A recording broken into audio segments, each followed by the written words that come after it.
Hi friend, Komal Singh drawing स्वागत है। तो चलिए जानते हैं आज लाइंस के बारे में। लाइंस कितने प्रकार की होती है और उनका किस तरीके से हम स्टेप बाय स्टेप यूज़ करते हैं। तो शुरू करते हैं।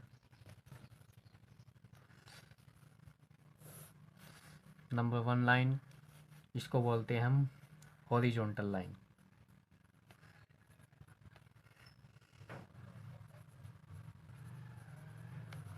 हॉरिजॉन्टल लाइंस ये इसलव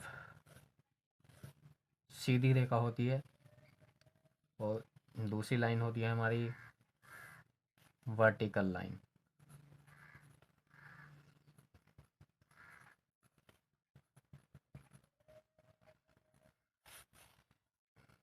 एक लाइन होती है ये, इसको बोलते हैं हम डायगोनल लाइन।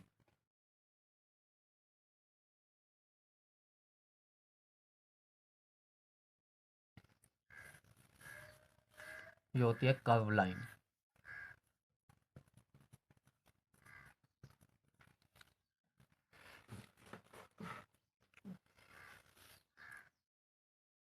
स्टार्टिंग में हमें इन लाइनों का ही प्रयोग करके ड्राइंग करनी चाहिए, जिस तरीके से सिंपल वे में करनी चाहिए। जैसा कि आप देख पा रहे हैं, यहाँ पर मतलब कोई ज़्यादा कर्व लाइन नहीं है, पर स्टार्टिंग में हमने यहाँ पर ये दो आप देख पा रहे हैं, ये सिर्फ इसको स्ट्रेट लाइन बोलते हैं। सिंपल वे में किसी चीज़ को देख पाना, इसके लिए हमें सबसे पहले स्टार्टिंग में इसके सिंपल वे के लिए प्रैक्टिस करनी होती है कि हम सिंपल किसी भी किसी भी डिटेल को हम सिंपल वे में किस प्रकार देख सकते हैं। तो उसी के बाद जब सिंपल वे में देख सकते हैं तो उसके बाद हमारा आता है ये कर्व वाला पॉइंट। तो पहले हमें इस तरीके से प्रैक्टिस करनी चाहिए अपने लाइनों के साथ, और उन लाइनों की प्रैक्टिस भी करते रहें डेली बेसिस पे। हमें स्टार्टिंग में हमें इस लव लाइन्स की प्रैक्टिस करनी चाहिए, जिससे कि एक लाइन में हमारा फ्लो बन जाए। वर्टिकल वाली लाइन करनी चाहिए।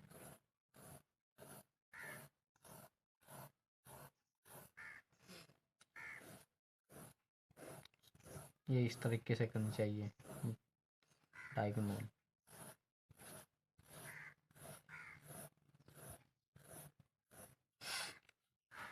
और इसके साथ साथ हमें एक सर्कल का भी प्रैक्टिस करनी चाहिए, जो कि इसका भी बहुत जगह प्रयोग होता है। लाइन के साथ साथ इसका भी प्रयोग करना चाहिए। तो लाइन से हमें लाइन के बारे में पता लग गया। अब लाइन से हमें किसी चीज़ को हमें ड्रॉ करना है तो लाइन की इन लाइन के छोटे छोटे पार्ट को ही हम किसी जगह आपस में जोड़ जोड़ कर एक ड्राइंग का रूप ले लेती है, जिस जिस प्रकार मैं यहाँ पर दिखा रहा हूँ। चलो मैं आपको दिखाता हूँ यहाँ पर किस तरीके से किया जाता है।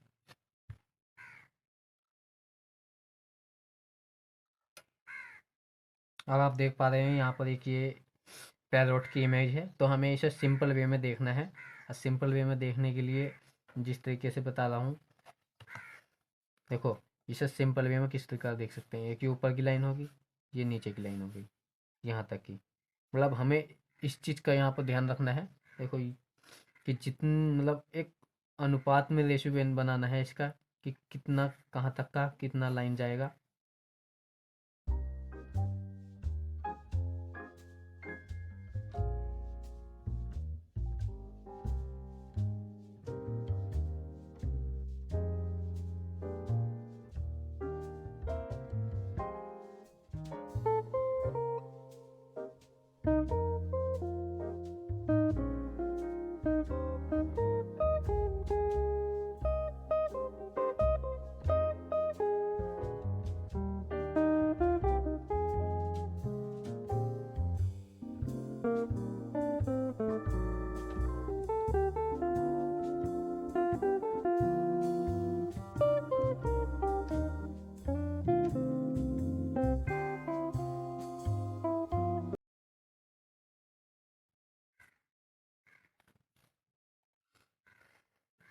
अब यहाँ पर मैंने सिर्फ कुछ लाइंस बनाई हैं, और एक फील हो गया है कि जो पैरोट है वो इसके अंदर ही बनेगा।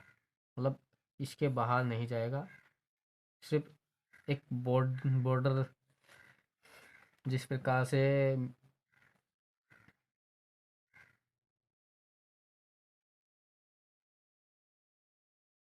तो हमें डेली बेसिस पे इस तरीके से प्रैक्टिस करनी चाहिए।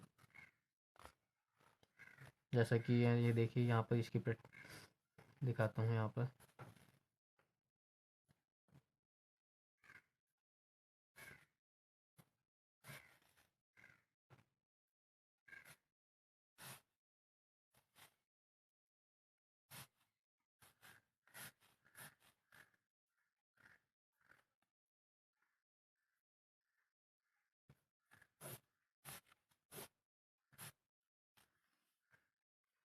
इस तरीके से यहाँ पर लाइंस की प्रैक्टिस होती है कि आपको एक ये भी एहसास होता रहेगा कि हाँ कौन सी चीज़ किस तरीके से है।